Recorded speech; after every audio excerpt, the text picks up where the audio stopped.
ரஷ்யாவோட ஈஸ்ட் சைட்ல ஒரு மிகப்பெரிய ஒரு நிலநடுக்கம் உருவாயிருக்கு. கடந்த 30/7/2025 அன்னைக்கு புதன்கிழமை காலையில இந்த ஒரு நிலநடுக்கம் உருவாகுது. சுமார் 8.8 மீட்டர் அளவுக்கு மிகப்பெரிய ஒரு நிலநடுக்கம்னே சொல்லலாம். பூமியோட பர்பஸ்ல இருந்தும் 20 கிலோமீட்டர் டெப்த்ல அந்த நிலநடுக்கம் வந்திருக்கு. ஸோ இதோட பகுதியா கடல்ல ஒரு மிகப்பெரிய சுனாமியும் வந்திருக்கு. நிலநடுக்கம் வந்த உடனே சுனாமி கண்டிப்பா வரும்னு அங்க இருக்கிற நாடுகளுக்கு அவங்க அலர்ட் கொடுத்துருக்காங்க. முக்கியமா ரஷ்யா, ஜப்பான், பின்ன அமெரிக்காவுக்கும் கொடுத்துருக்காங்க. ரஷ்யாலையும் ஜப்பான்லயும் சுனாமி வந்திருக்கு.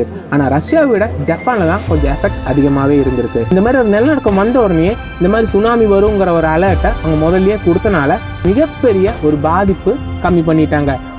இதுல ஷாக்கிங்கான ஃபேக்ட் என்னன்னு பாத்தீங்கன்னா, ரியோ தட்சுகி இவங்க 1999 இவங்களோட மேகசின், அதாவது மாங்கே அப்படின்னு சொல்லுவாங்க, அவங்களோட மேகசின்ல ஜூலை 5, 2025 அன்னைக்கு ஜப்பானை ஒரு மிகப்பெரிய சுனாமி தாக்கும்னு எழுதியிருக்காங்க. ஆனா அவங்க சொன்ன மாதிரியே ஜூலை 5 வரல. அதே மாசத்துல ஜூலை 30, 2025 அவங்க சொன்ன மாதிரி இந்த ஒரு சுனாமி ஜப்பானை தாக்கி இருக்குது.